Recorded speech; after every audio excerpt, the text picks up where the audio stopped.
নমস্কার। কে?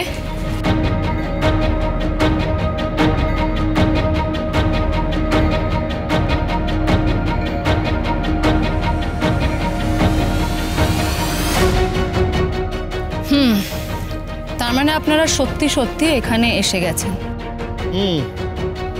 চলে এলাম, উপায় নেই ম্যাডাম, আমাদের কাজটাই এরকম। কিন্তু আমার সাথে আপনাদের এক্স্যাক্টলি কি কথা থাকতে পারে? আপনি P&S সোসাইটি নামের একটি এনজিওর সাথে যুক্ত ছিলেন, না বলার উপায় নেই, কারণ আমরা ইনফরমেশন পেয়েছি যে আপনি P&S সোসাইটি নামের একটি এনজিওর সাথে যুক্ত ছিলেন।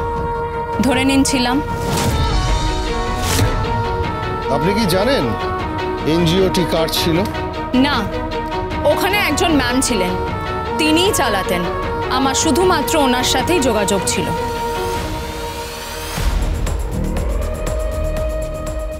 আপনি ওখানে ঠিক কি কাজ করতেন? কি আবার কাজ করব? ওখানে ইয়াং ছেলে মেয়েদের শেখাতাম, মানে বাংলা ইংলিশ এসব, মূলতভাবে ইংলিশটাই শেখাতাম। আরও অনেক কিছু ট্রেনিং হতো ওখানে। কি ট্রেনিং? কি অ্যাজ ইন লাঠি খেলা শেখানো হতো, তারপর শর্ট ফাইটিং শেখানো হতো। আর আগ্নেয়াস্ত্র? না।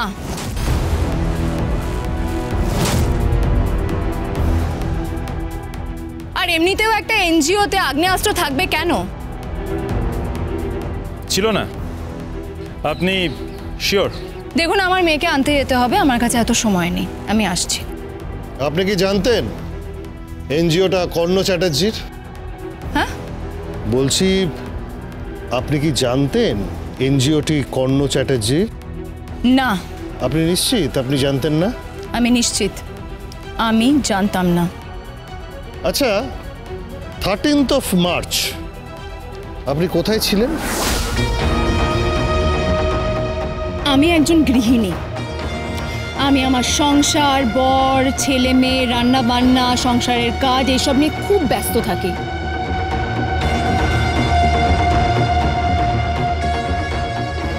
আপনারা হয়তো বাইরে কাজ করেন বলে জানেন না যে বাড়ির গিন্নির কত কাজ থাকে, সে তার সংসার নিয়ে কতটা ব্যস্ত থাকে। তাই মার্চের 13 তারিখে আমি ঠিক কোথায় ছিলাম, কি করছিলাম, সেটা আমার আপনাদেরকে বলা সম্ভব নয়।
হঠাৎ ওই ডিপার্টমেন্টের লোকগুলো এনজিও নিয়ে মাথা ঘামাচ্ছে কেন? তারপরে ওই আগ্নেয়াস্ত্র নিয়ে কথা বলছে, কর্ণ চ্যাটার্জি কেন কেন কেন? হঠাৎ করে এই প্রশ্নগুলো উঠছে কেন? এই প্রশ্নগুলো করছে কেন?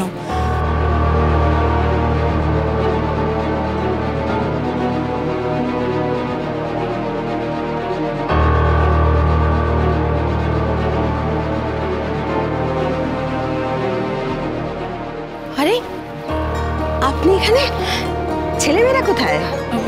ছেলেকে ওখানে দাঁড় করিয়ে এসেছি আর মেয়েকে আনতে যাচ্ছি। আমি আসছি। হ্যাঁ, তোটেনি? কি? আমার ছেলের সাথে আরাধ্যার ডিভোর্স হতে চলেছে। একটা অনুরোধ করব। কি বলুন?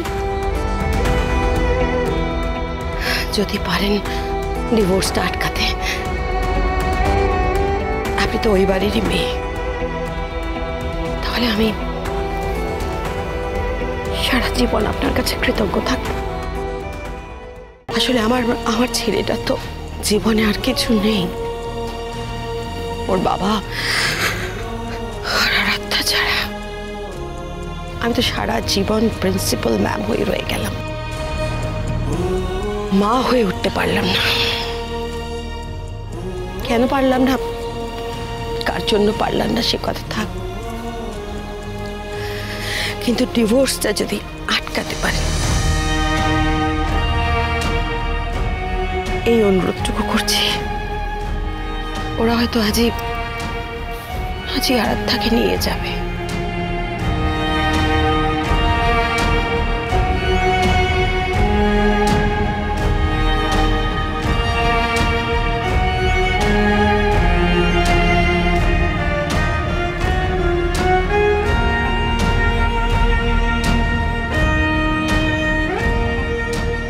শ্রীহান, হ্যাঁ কেমন আছো তুমি বাবা?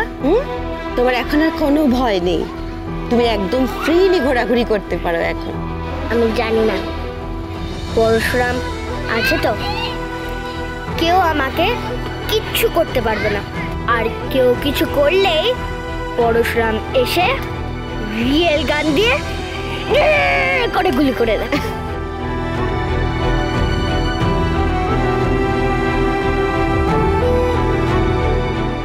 আগ্নেয়াস্ত্র ব্যাপারটা অস্বীকার করলো। ইনফ্যাক্ট কর্ণ চ্যাটার্জির ব্যাপারটাও খুব একটা খুলে কিছু বললো না। না না না, এভাবে হবে না, সোজা অফিসে ডেকে এনে জেরা করতে হবে। সৌরভ, সরি, কিন্তু এটাই তো নিয়ম। কি হচ্ছেটা কি? যতই হোক বসের স্ত্রী তো। তো কোথাও তো একটা কানেকশন রয়েছে, অত বড় একটা র্যাকেটের সঙ্গে কানেকশন রয়েছে, কিভাবে রয়েছে সেটা তো জানা দরকার। সৌরভ, এই কেসের ইনভেস্টিগেশনের দায়িত্ব তোর নয়, এই কেসটার ইনভেস্টিগেশনের দায়িত্ব আমার। সো প্লিজ লিমিটে থাকিস। আর বলরাম যার সাথে কথা বললো সে আমার স্ত্রী, আমার গৃহিণী, আমার সন্তানদের মা, তাই প্লিজ একটু রেসপেক্ট দিয়ে কথা বলিস। তাহলে কি করবো বল? ডিপার্টমেন্টে নিয়ে গিয়ে জেরা করব? না না, ডিপার্টমেন্টে নিয়ে গিয়ে জেরা করব না। তাহলে আমরা মূল র্যাকেটটাকে ধরবো কি করে? সৌরভ, সেই দায়িত্ব এই পরশুরামের। বিষ্ণুর ষষ্ঠ অবতার পরশুরামের হাতিয়ার ছিল কুঠার, আর এই কমন ম্যান পরশুরামের হাতিয়ার প্রহার আর চেম্বার। আর তুই খুব ভালো করে জানিস সৌরভ, আমি ঠিক খুঁজে বার করব ওই পালের গোদাটাকে।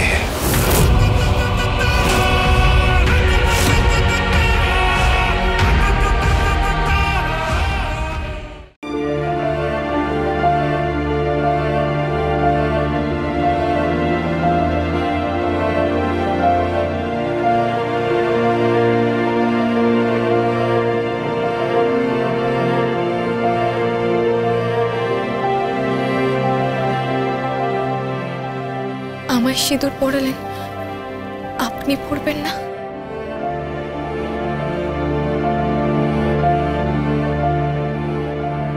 না না, আরাধ্যা শোনো, আরাধ্যা।